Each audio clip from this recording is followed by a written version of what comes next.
The great wall of China, दुनिया की सबसे मशहूर और विशाल संरचनाओं में से एक। बचपन से ही हम सब ने इसके बारे में सुना है ना? इसकी तस्वीरें देखी हैं और इसकी भव्यता को इमेजिन किया है। लेकिन क्या कभी आपके मन में ये सवाल आया है कि आखिर पत्थरों की इतनी विशालकाय संरचना को बनाया ही क्यों गया था? आज के इस दिलचस्प विश्लेषण में हम सिर्फ इस दीवार की ईंटें नहीं गिनेंगे, हम इतिहास के उन पन्नों को पलटेंगे जो रहस्यों, त्रासदियों और कुछ सच में चौंका देने वाली सच्चाइयों से भरे पड़े हैं। अब जरा इस नंबर पर गौर कीजिए, 21,196 किलोमीटर। जब हम विशालता की बात करते हैं ना, तो ये संख्या सच में दिमाग चकरा देती है। इसे थोड़ा ऐसे समझते हैं, अगर आप कश्मीर से लेकर कन्याकुमारी तक की 3 बार राउंड ट्रिप करें, तब जाकर कहीं आप इस दीवार की लंबाई की बराबरी कर पाएंगे। और हाँ, ये कोई एक सीधी लंबी दीवार नहीं है, ये असल में कई अलग अलग दिशाओं में फैले टुकड़ों का एक बहुत बड़ा नेटवर्क है, जो नदियों, रेगिस्तानों और पहाड़ों को चीरता हुआ सीधे समंदर तक जाता है। तो द ग्रेट वॉल एक स्मारक, एक कब्रिस्तान और एक खूबसूरत नाकामी।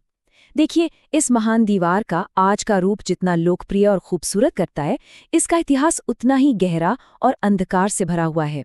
आज का हमारा ये पूरा विश्लेषण इसी अजीब विरोधाभास पर है।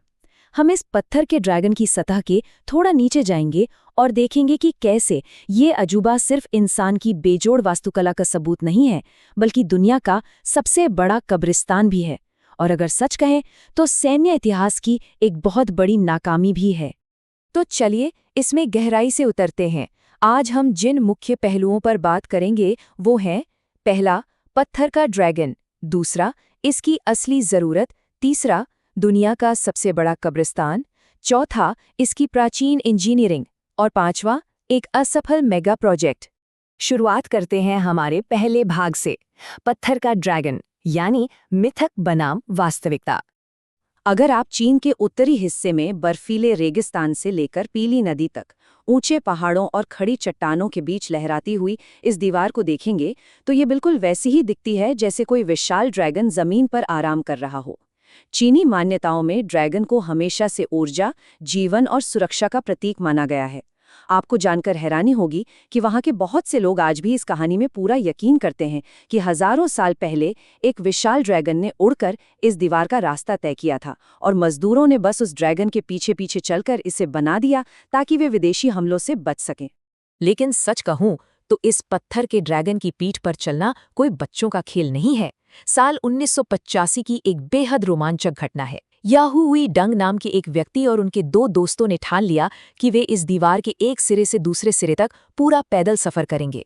सोचिए, बर्फीले रेगिस्तान, खड़ी चट्टानें और बेहद खतरनाक रास्तों को पार करते हुए उन्हें इस सफर को पूरा करने में 510 डेज लग गए, यानी करीब 17 महीने।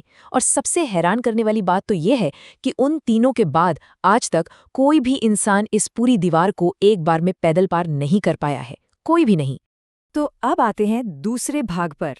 आखिर इसकी असली जरूरत क्या थी, यानी किसान बनाम खानाबदोश। देखिए, इस दीवार को बनाने के पीछे का असली कारण एक बहुत बड़ा और पुराना टकराव था। एक तरफ थे चीन के शनैक्सी प्रांत के किसान, जो पीली नदी के पानी से अपनी खेती करते थे और एक बहुत ही सेटल्ड यानी स्थायी जीवन जीते थे। और दूसरी तरफ थे मंगोलिया के बंजर रेगिस्तानों में रहने वाले खानाबदोश चरवाहे। अब क्योंकि इन मंगोल कबीलों के पास संसाधनों की बहुत कमी थी, तो वे अक्सर शनैक्सी प्रांत में घुसपैठ करते थे, लूटपाट मचाते थे और सबको चुरा ले जाते थे। इसी रोज-रोज की टेंशन और खौफ को हमेशा के लिए खत्म करने के लिए 223 ईसा पूर्व में चीन के पहले शासक किन शी हुआंग ने इस महान दीवार की नींव रखने का एक बहुत बड़ा फैसला लिया। पर एक बात तो साफ है, इतनी विशाल दीवार बनाना किसी एक राजा के बस की बात तो बिल्कुल नहीं थी। इसे बनने में पूरे 2000 साल लगे। जी हाँ, 2000 साल। इस लंबे अरसे में जाने कितने साम्राज्य आए और चले गए। कई पीढ़ियों ने अपनी पूरी की पूरी जिंदगी इस दीवार के नाम कर दी। और आपको पता है, इस महत्वाकांक्षी प्रोजेक्ट को पूरा करने की जिद में चीन की कई राजा और उनके पूरे की पूरे साम्राज्य पूरी तरह से कंगाल हो गए थे। और यहीं से हम पहुंचते हैं अपने तीसरे और सबसे डार्क हिस्से पर, दुनिया का सबसे बड़ा कब्रिस्तान। इस दीवार की वो काली सच्चाई जिसे अक्सर छुपा लिया जाता है। तो यहाँ सबसे अहम बात यह है कि इस मेगा प्रोजेक्ट के पीछे 20 लाख से भी ज्यादा मजदूरों का पसीना और खून शामिल था। उस वक्त साम्राज्य क्या करते थे? वे आम लोगों की जबरन भर्ती करते थे और कैदियों को तो सजा के तौर पर 4-4 साल के लिए दीवार बनाने भेज दिया जाता था। जरा उस कंपा देने वाली ठंड की कल्पना कीजिए। घने जंगलों और दुर्गम पहाड़ियों पर मजदूरों को दिन में 16 से 18 घंटे लगातार काम करना पड़ता था। काम की रफ्तार इतनी तेज होती थी कि सालों साल किसी को घर जाने की इजाजत नहीं मिलती थी। और दुख की बात तो ये है कि उन्हें पेट भरने लायक खाना तक नसीब नहीं होता था। क्रूर शासकों के जुल्म, भूखमरी, भयंकर बीमारियां और खतरनाक पहाड़ियों से सीधे खाइयों में गिरने की वजह से जो त्रासदी हुई ना, उसका आंकड़ा सच में दिल दहला देने वाला है। 5 लाख लोग, जी हाँ, करीब 5 लाख मजदूरों ने इस दीवार को बनाते बनाते अपनी जान गंवा दी। ये अब सिर्फ एक निर्माण स्थल नहीं रह गया था, ये सचमुच एक मौत का कुआं बन चुका था। और इससे भी ज़्यादा खौफनाक सच तो ये है कि निर्माण का काम इतनी ज़्यादा जल्दबाजी में होता था कि मरने वाले मजदूरों के शवों को उनके परिवार वालों के पास वापस तक नहीं भेजा जाता था। समय बचाने के लिए उन मृत शरीरों को वहीं दीवार के पास गड्ढा खोदकर या कई बार तो सीधे दीवार की नींव के नीचे ही दफना दिया जाता था। यही वजह है कि आज कई इतिहासकार और वहाँ के लोकल लोग इसे सिर्फ एक अजूबा नहीं बल्कि दुनिया का सबसे बड़ा कब्रिस्तान कहते हैं। कुछ लोगों का तो यहाँ तक मानना है कि इतनी दर्दनाक मौतों के कारण ये दीवार असल में श्रापित है। खैर, इन त्रासदियों से थोड़ा आगे बढ़ते हैं और आते हैं अपने चौथे भाग पर, इसकी अद्भुत प्राचीन इंजीनियरिंग, क्योंकि तकनीकी नजरिए से ये किसी चमत्कार से कम नहीं है। अब यहाँ जो सबसे दिलचस्प बात है वो ये है कि इसमें इस्तेमाल की गई सामग्री कितनी अजीब और अनोखी थी। नींव को मजबूत करने के लिए ठोस ग्रेनाइट पत्थरों का इस्तेमाल हुआ। जो ईंटें मिट्टी से बनाकर भट्ठियों में पकाई गईं, वो आज की हमारी मॉडर्न ईंटों से करीब 4 गुना बड़ी थीं। सोचिए, ऐसी 500 बिलियन ईंटें इसमें लगी हैं। लेकिन असल जादू तो इन्हें आपस में जोड़ने वाले मोर्टार में था।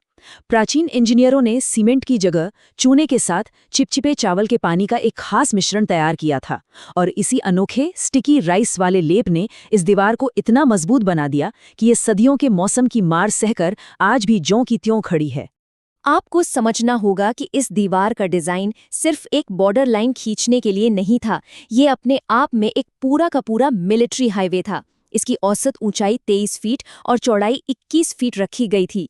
ये इतनी चौड़ी थी कि जरूरत पड़ने पर एक साथ 10 पैदल सैनिक या 5 घुड़सवार सैनिक तेजी से दौड़ते हुए उस जगह पहुंच सकते थे जहां से दुश्मन घुसपैठ की कोशिश कर रहा हो। दीवार के दोनों तरफ बनी रेलिंग सैनिकों को गिरने से बचाती थी, और उसमें जो छोटे छोटे सुराख बने थे वे दुश्मनों पर छुपकर तीर और गोले बरसाने के काम आते थे। एकदम परफेक्ट डिफेंस। इसके साथ ही सुरक्षा को बिल्कुल अचूक बनाने के लिए एक जबरदस्त कम्युनिकेशन सिस्टम भी डेवलप किया गया था। हर 100 मीटर पर तैनात सैनिक दूर से आते दुश्मन को देखते ही तुरंत एक्शन में आ जाते थे। अगर दिन का समय है तो वे तुरंत झंडे फहराकर या तेज घंटी बजाकर दूसरी चौकियों को अलर्ट कर देते थे, और अगर रात का समय है तो आग जलाकर रोशनी का सिग्नल पास किया जाता था। आप कह सकते हैं कि ये उस जमाने का सबसे फास्ट और एडवांस्ड अर्ली वार्निंग सिस्टम था। इस पूरे अलर्ट सिस्टम को कंट्रोल करने के लिए पूरी दीवार पर ऐसे करीब 25,000 ऊंचे वॉच टावर बनाए गए थे। इन टावर्स के नीचे बाकायदा कमरे होते थे जहां 25 सैनिक आराम से रह सकते थे। कुल मिलाकर इस दीवार पर 6 लाख सैनिकों की एक विशाल फौज हर वक्त तैनात रहती थी। और एक रहस्यमयी बात बताऊं, इसके नीचे बनी गुप्त सुरंगें सैनिकों के सुरक्षित आने जाने के लिए हजारों ऐसी सुरंगें बनाई गई थीं, जिनमें से कई की एंट्री और एग्जिट आज तक किसी को नहीं पता है। अब आते हैं हमारे 5वें और आखिरी भाग पर, एक असफल मेगा प्रोजेक्ट जो शायद इतिहास की सबसे बड़ी विडंबना है। और ये बात बहुत ही शानदार तरीके से दर्शाती है कि कैसे दुनिया का सबसे बड़ा और महंगा सुरक्षा ढांचा अपने ही असली मकसद में पूरी तरह से फेल हो गया। 13वीं सदी में दुनिया का सबसे खूंखार तानाशाह चंगेज खान इस दीवार को बड़ी आसानी से लांघकर चीन में घुस गया। और बात यहीं खत्म नहीं हुई।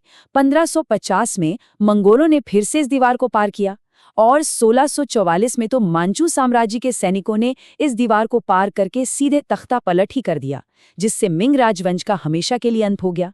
जरा सोचिए, जिस दीवार ने कई साम्राज्यों को कंगाल कर दिया, वो असल में दुश्मनों को रोक ही नहीं पाई। ये सच में एक बहुत बड़ा विरोधाभास है।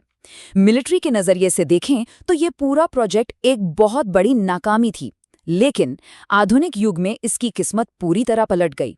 दूसरे विश्व युद्ध के दौरान चीनी सेना ने जापानी सेना को रोकने और अपने सिपाहियों को ट्रेनिंग देने के लिए इसका बेहतरीन इस्तेमाल किया। और आज तो ये दुनिया का सबसे बड़ा टूरिस्ट अट्रैक्शन है। हर साल 1 करोड़ से भी ज्यादा लोग इस महान संरचना को बस एक बार देखने आते हैं।